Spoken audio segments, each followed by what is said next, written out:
Hello dear students, welcome back to my channel Edu Colours. आज हम इस video में क्लास 8 की इतिहास की वर्कशीट करेंगे, वर्कशीट नंबर 35, जो कि 19 फरवरी को आपको करनी है।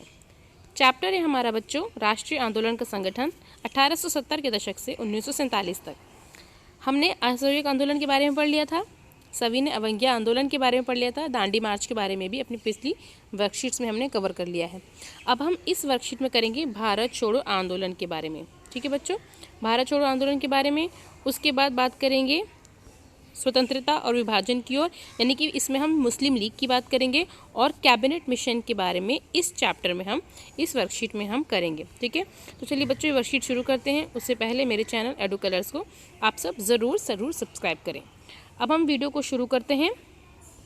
महात्मा गांधी जी ने दूसरे विश्व युद्ध के बाद, जो 1939 में शुरू हो चुका था, उसके बाद एक तरीके से उन्होंने यहाँ पर भारत छोड़ो आंदोलन की एक तरह से शुरुआत कर दी थी। ठीक है, गांधी जी ने भारतीय जनता से आह्वान किया कि वे करो या मरो के सिद्धांत पर चलते हुए अंग्रेजों के विरुद्ध अहिंसक लड़ाई लड़े।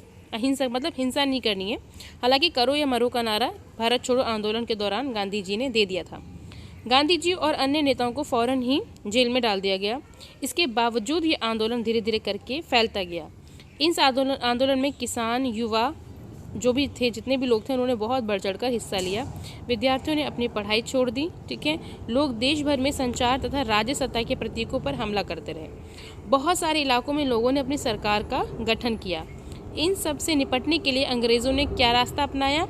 उन्होंने बुरी तरीके से लोगों को मारा पीटा, परंतु आखिरकार इस विद्रोह ने ब्रिटिश राज को घुटने टेकने पर फाइनली मजबूत कर दिया। और एक तरह से हम देखें तो भारत को आज़ादी जो है वो 1947 में फाइनली 15 अगस्त को मिल गई। अब हम बात करते हैं स्वतंत्रता और विभाजन की ओर, यानी कि पार्टी में जब हम देखते हैं कि मुस्लिम लीग का गठन जो है वो 1906 में ढाका में हुआ था। तो मुस्लिम लीग का जो पहले हम देखें तो ये मुद्दत है कि वो एक मुस्लिम्स की पार्टी है, क्योंकि मुस्लिम जो वर्ग है उनको लगता था कि कांग्रेस मुस्लिम वर्ग के हितों के बारे में नहीं सोच रही है। तो इसीलिए उन्होंने मुसलमानों के लिए एक स्वतंत्र राज्य की मांग कर दी। किसने कर दी? मुस्लिम लीग ने। उन्हें ये डर था कि यहाँ मुसलमान जो है अल्पसंख्यक रह जाएंगे और उनको किसी भी तरीके की प्रतिनिधित्व यानी रिप्रेजेंटेटिव कहीं भी नहीं मिलेगा। 1937 में मुस्लिम लीग संयुक्त प्रांत में कांग्रेस के साथ मिलकर सरकार बनाना चाहती थी, परंतु कांग्रेस ने इस प्रस्ताव को मना कर दिया, जिससे और फासला दोनों के बीच में बढ़ता गया। किन दोनों के बीच में? कांग्रेस और मुस्लिम लीग के बीच में। ठीक है बच्चों, 1986 में दोबारा चुनाव होते हैं। सामान्य निर्वाचन क्षेत्रों में कांग्रेस का प्रदर्शन तो अच्छा रहा, लेकिन मुस्लिम लीग को ज़्यादा अच्छी सीटें नहीं मिली। इसलिए मुस्लिम लीग जो है वो पाकिस्तान की मांग की ओर चल पड़ी कि अब उसने तो भारत में उसको पता है कि उसका कुछ नहीं होने वाला, तो वो पाकिस्तान की डिमांड पर चल पड़ी कि हमें पाकिस्तान नाम का एक अलग देश चाहिए। अब कैबिनेट मिशन की शुरुआत होती है। 1986 में कैबिनेट मिशन जो है वो आता है भारत का भविष्य तय करने के लिए कि भारत का भविष्य किस तरह होगा।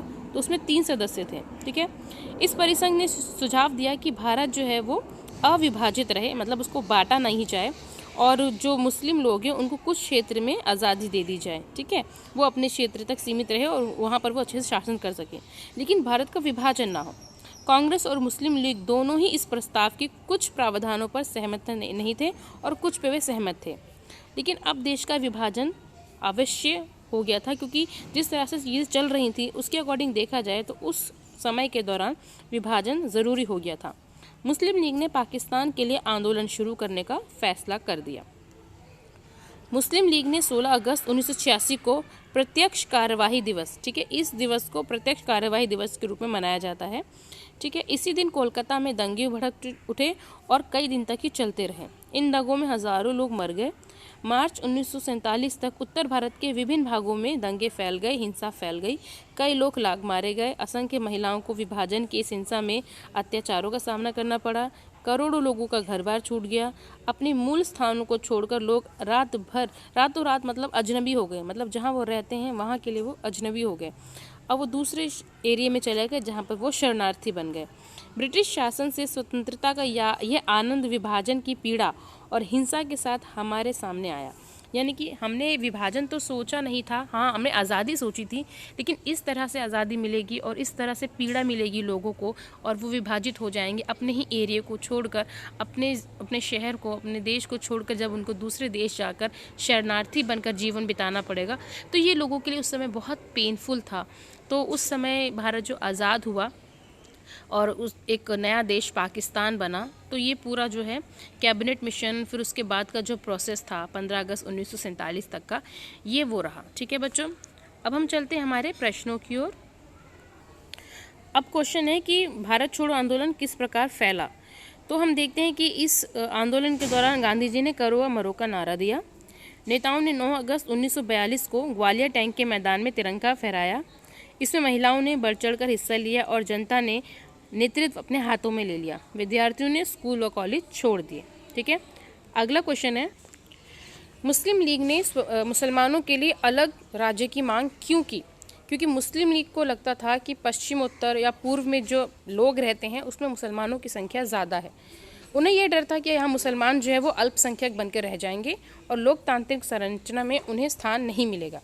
उनको यह भी डर था कि जो मुस्लिम्स हैं वो भारत में उनको किसी भी तरीके से किसी भी चीज़ में प्रतिनिधित्व नहीं मिल पाएगा।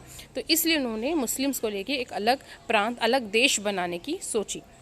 अगला हमारा क्वेश्चन है, कैबिनेट मिशन भारत का गठन क्यों किया गया। ठीक है, इसके क्या प्रस्ताव थे। तो कैबिनेट मिशन जो है वो भारत की राजनीतिक परिस्थिति का अध्ययन करने के लिए यहाँ पर आया था। 3 मंडलीय सदस्यों का ये कैबिनेट मिशन था जो कि 1986 को भारत आया। इस प्रतिनिधिमंडल ने लॉर्ड वेवल तथा भारतीय नेताओं से मिलकर एक योजना तैयार की जिसे कैबिनेट मिशन के नाम से जाना जाता है। उन्होंने कहा कि भारत अविभाजित रहे और उस एरिया में जो मुस्लिम बहुल क्षेत्र हैं वहाँ पर उनको आज़ादी दे दी जाएगी और एक ढीले ढाले संघ के रूप में उनको संगठित किया जाएगा। लेकिन मुस्लिम लीग इस चीज़ पे और कांग्रेस जो है वो इस लीग पे, इस बात पे वो माने नहीं और इस तरह से जो भारत का विभाजन है वो ज़रूरी हो गया। कांग्रेस और मुस्लिम लीग दोनों ने कैबिनेट मिशन के प्रस्ताव को क्यों ठुकरा दिया। तो इसका उत्तर है कि प्रारंभ में तो कांग्रेस और लीग दोनों ने ही कैबिनेट मिशन को स्वीकार कर लिया था, परंतु अंतरिम सरकार बनाने की योजना को लेकर कांग्रेस ने इस चीज़ को और मुस्लिम लीग ने आपस में एक तरीके से उनके बीच में कॉन्फ्लिक्ट्स हो गए और दोनों ने इस चीज़ को अस्वीकार कर दिया।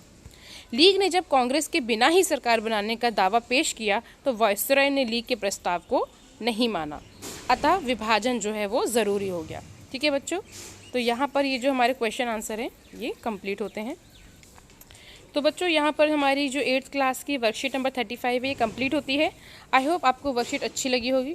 बच्चों अगर आपको वर्कशीट अच्छी लगी है तो इसे अपने फ्रेंड्स में शेयर करें, मेरे वीडियो को लाइक करें और मेरे चैनल एडू कलर्स को सब्सक्राइब करें।